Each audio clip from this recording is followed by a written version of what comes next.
Selamat pagi Bapak Ibu Saudara yang dikasihi Tuhan, kita bersyukur kita kembali berjumpa dalam program Hikmat Pagi Keluarga 26 Maret 2022. Dan saya hari ini ditemani oleh keluarga Bapak Ibu Heri Ardianto.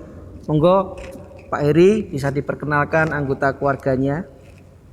Ya, terima kasih Pak Ud. Selamat pagi jemaat yang dikasihi Tuhan. Saya keluarga Heri Ardianto. Dan di sebelah saya ada anak saya Vio dan juga ada Erina, dan di sebelahnya ada istri saya Ibu Chandra. Dan pagi hari ini kita bersama-sama sebelum melakukan segala aktivitas kita akan merenungkan firman Tuhan. Dan sebelum kita merenungkan firman Tuhan, kita akan bersama-sama memuji Tuhan dengan satu pujian di badai topan dunia.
Sebelum kita mendengarkan firman Tuhan, mari kita bersama-sama datang kepada Tuhan, kita akan berdoa.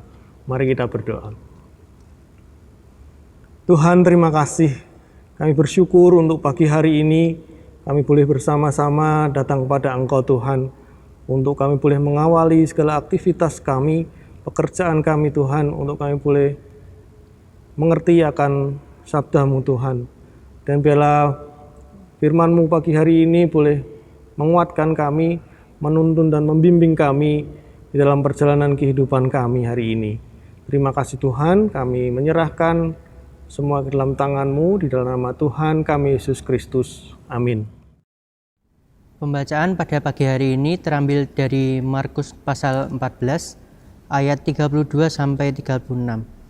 Dan saya akan membacakan ayat 35 sampai 36 saja. Ia maju sedikit, merebahkan diri ke tanah, dan berdoa supaya sekitarnya mungkin saat itu lalu daripadanya. Katanya, "Ya Aba, ya Bapa, tidak ada yang mustahil bagimu. Ambillah cawan ini daripadaku, tetapi janganlah apa yang aku kehendaki, melainkan apa yang Engkau kehendaki." Demikian firman Tuhan. Syukur kepada Allah. Bapak Ibu Saudara yang dikasihi Tuhan, dalam keluarga seorang petani kaya di New York, Amerika Serikat, lahirlah seorang bayi mungil. Sayang, mata bayi ini nyaris buta dan kesehatannya begitu buruk. Ia tidak bisa menjalani pendidikan formal di sekolah seperti anak-anak yang lain dan tidak bisa bermain-main bersama teman-temannya. Ia ingin sekali bermain sepak bola, tetapi tidak mungkin karena kondisinya. Setiap hari semua orang memojokkannya dengan mengatakan bahwa ia lemah. Suatu hari ia merengek agar diizinkan untuk ikut bermain dalam sebuah permainan yang sedikit keras dengan anak-anak lainnya. Nak, sejak lahir kamu sudah lemah. Permainan itu terlalu berbahaya bagimu. Lebih baik kamu diam dan menonton saja dari jauh. Kamu tidak boleh berharap terlalu banyak. Saat itulah ia mengatakan, saya akan menjadi kuat. Tak peduli apa kata orang. Saya akan melatih tubuh saya yang lemah ini agar menjadi kuat. Ia pun berlatih, mulai dengan latihan ringan, dengan usaha yang keras, latihan ditambah. Semua orang meremehkan, menertawai, dan menyuruhnya berhenti. Tak terkecuali orang tuanya sendiri. Saudara-saudara yang diberkati Tuhan, hampir saja ia putus asa. Namun dengan tabah dan berlatih terus, ia tidak mau menyerah karena tekanan yang dilakukan orang-orang di sekitarnya. Akhirnya, ia berhasil menjadi kuat. Ia bekerja menjadi peternak dan selalu berkuda selama beberapa jam. Semua peternak lainnya mengagumi kekuatannya. Dalam peperangan antara Spanyol dan Amerika, ia bergabung dengan resimen kavaleri. Resimen ini kemudian terkenal sebagai penunggang-penunggang kuda yang berani. Ia itu adalah Theodore Roosevelt, Presiden Amerika Serikat ke-26. Roosevelt berhasil karena ia memiliki ketabahan. Tabah dapat diartikan sebagai tetap dan kuat hati dalam menghadapi bahaya dan berani. Orang yang memiliki karakter tabah adalah orang yang tidak mudah putus asa ataupun menyerahkan diri pada keadaan yang sebenarnya tidak ia inginkan. Orang yang tabah adalah orang yang berani menghadapi masalah. Jadi, ketabahan adalah keteguhan hati, tegar dan juga berani ketika dalam menghadapi bahaya, bagai batu karang yang tetap tegak berdiri sekalipun diterpa ombak bertubi-tubi. Saudara yang diberkati Tuhan, di Taman Getsemani, Yesus berdoa sebab ia merasakan betapa beratnya penderitaan yang akan ditanggungnya. Yesus akan menjalani siksaan dan kematian di atas kayu salib demi untuk menebus dosa manusia. Ada perasaan takut dan gentar dalam hati Yesus. Yesus ingin tetap dan kuat hati menjalani penderitaan salib. Akhirnya ia pun berani. Ya Aba, ya Bapa, tidak ada yang mustahil bagimu. Ambillah cawan ini daripadaku, tetapi janganlah apa yang aku kehendaki, melainkan apa yang engkau kehendaki. Dalam Injil Lukas pasal 22 ayat 43 dicatat bahwa Allah mengutus malaikatnya untuk memberi kekuatan kepadanya, sehingga ia bisa tabah menghadapi penderitaan.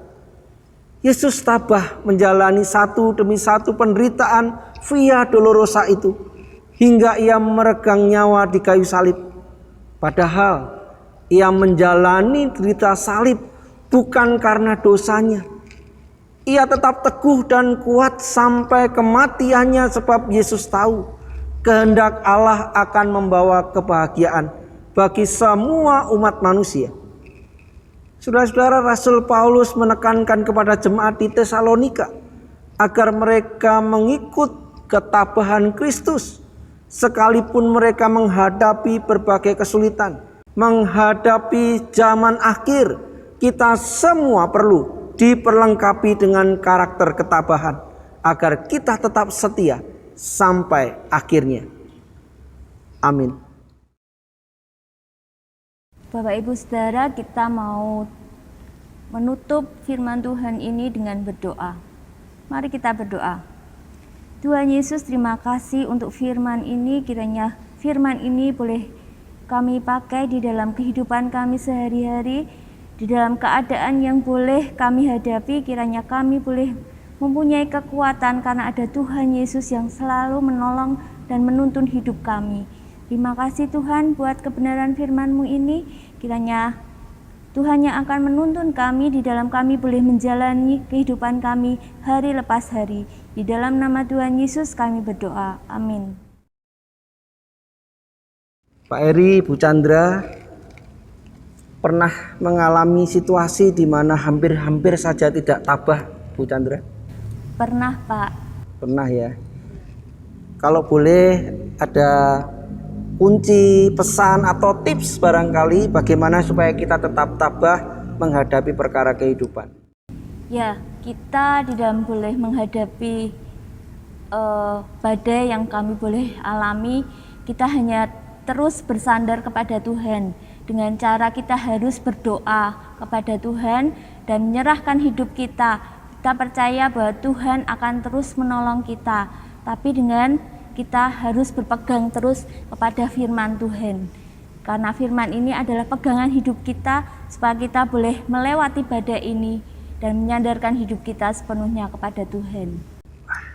Terima kasih Bu Chandra. Terima kasih Pak Eri, Vio dan juga Elin. Terima kasih untuk kebersamaan kita pagi hari ini. Bapak Ibu Saudara, biarlah kita terus tabah menghadapi setiap perkara karena kita percaya bahwa Tuhan beserta. Selamat berkarya hari ini. Tuhan Yesus memberkati.